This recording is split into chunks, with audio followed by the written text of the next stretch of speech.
Bonjour à tous et bienvenue dans cette nouvelle capsule où j'avais envie de poursuivre mes... raconter mon histoire par rapport à ma première expérience.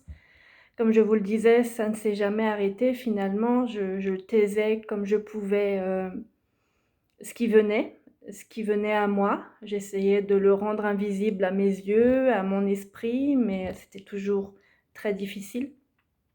Et en fait, la même année où, je me suis retrouvée donc, à l'hôpital lorsque, mes parents à qui on a annoncé que j'avais une malformation cardiaque, heu, ben, moi j'ai continué à aller à l'école normalement. Bien sûr, j'avais pas le droit de faire de sport, mais, ça m'empêchait pas d'en faire quand même. Et la fin d'année scolaire est arrivée et l'été a pointé son nez et puis comme tous les ans et bien, je passais du temps dans ma famille, chez mes grands-parents maternels et bien sûr, on faisait des barbecues, la famille se réunissait le week-end et cetera et un de ces week-ends, j'étais moi au fond du jardin et donc face à eux et face à la maison et je me suis assoupie comme ça dans l'après-midi et j'ai été comme, je sais pas comment vous dire ça. Vous savez quand au moment où on s'endort, quelquefois, on a des espèces de sursauts comme ça, comme si on avait une impression de tomber. Donc je sais ce que ça veut dire maintenant, cette sensation de tomber et de vouloir absolument, rester dans son corps parce qu'effectivement, c'est, une partie de nous, c'est les corps subtils qui essayent de sortir, on ne sait pas trop pourquoi. À ce moment-là, on ne sait pas trop pourquoi et en gros, alors là, je ne suis pas sortie de mon corps cette fois-ci-là, même si ça m'était arrivé à l'hôpital, mais j'ai été comme projetée dans le futur. Alors comment vous expliquer ça? Donc je me suis assoupie tout simplement et je regardais la maison, je regardais, la fenêtre à l'étage de la chambre de mes grands-parents et j'ai été, projetée dans la même maison, mais avec, la porte d'entrée qui était différente. Elle avait dû être modifiée, c'était plus en bois, c'était plutôt en métal. La cuisine avait un petit peu changé, même si les meubles restaient quand même les mêmes et j'avais la sensation que, la maison était vide, que, il faisait froid. C'était pas la même période de l'année et j'étais dans la cuisine, je ne sais pas pourquoi je suis arrivée, donc pour moi du jardin à la cuisine, j'ai pas trop bien compris sur le moment, ça me paraissait tellement réel que je me suis pas trop posé de questions sur le moment, mais d'un coup donc j'appelle: «Papi, mamie» et personne ne me répond et tout à coup, c'est comme si ma mémoire du futur se rappelait que mes grands-parents étaient décédés. Et alors là, j'ai une espèce de panique, j'ai mon cœur qui bat à 100 à l'heure et je me lève de la chaise, sur laquelle j'étais assise dans la cuisine et j'essaye de monter à l'étage pour voir si mes grands-parents y étaient et en fait, je sais dans mon cœur qu'ils sont plus là.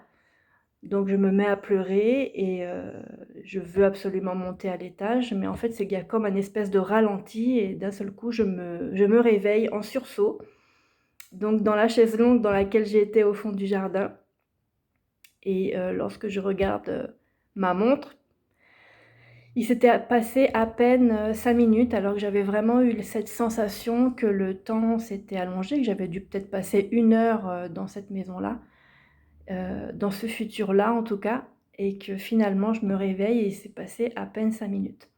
Même le chien de mes grands-parents qui était, en train de faire la sieste lui aussi à côté de moi, s'est retrouvé surpris parce que réveillé en sursaut, mais un peu dans l'angoisse et je voyais donc ma famille qui était toujours autour de la table à discuter, à rigoler, à échanger et ça m'a fait vraiment un drôle d'effet, comme si, j'avais pu voir un petit morceau de ce qui allait être le futur en me disant qu'effectivement, heu, mes grands-parents, un jour ou l'autre, allaient décéder.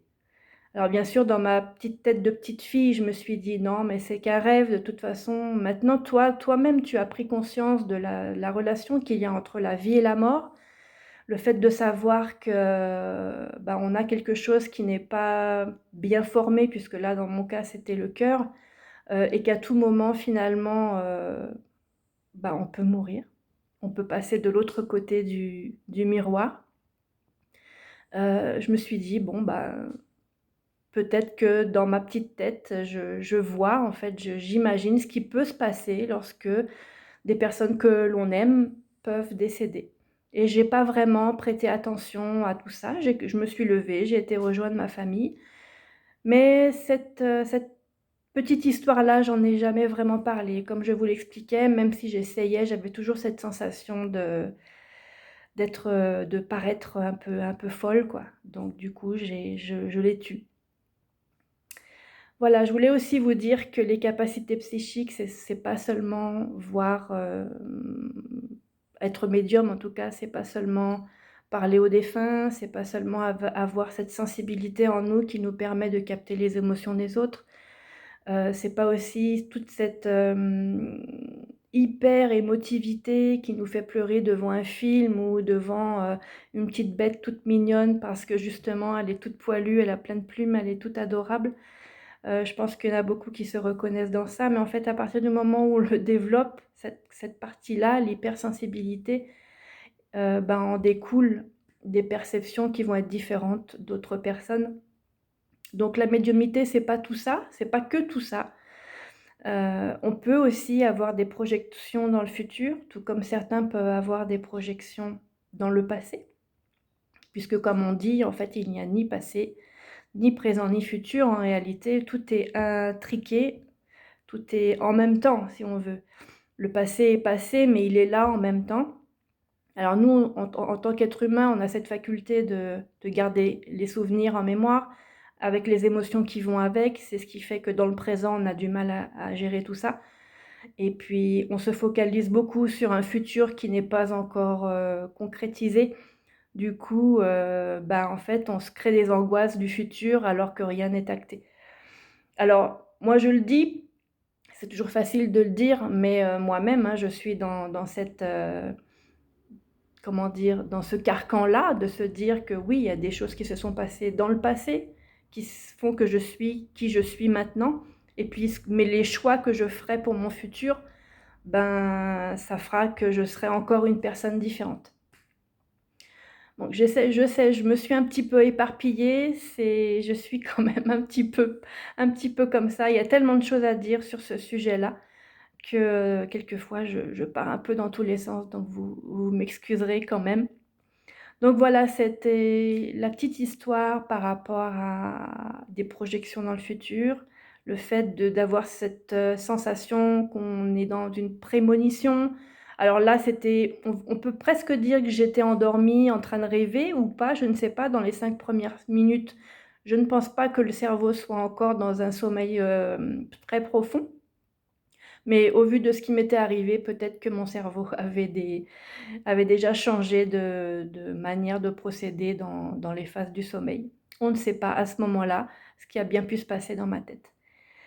Voilà, j'espère que ma petite histoire vous a plu. Si vous vous reconnaissez, en tout cas, n'hésitez pas à partager et à échanger dans les commentaires ou même en message privé si vous le souhaitez. Je serais ravie d'échanger sur ces sujets-là avec vous et je vous dis à bientôt.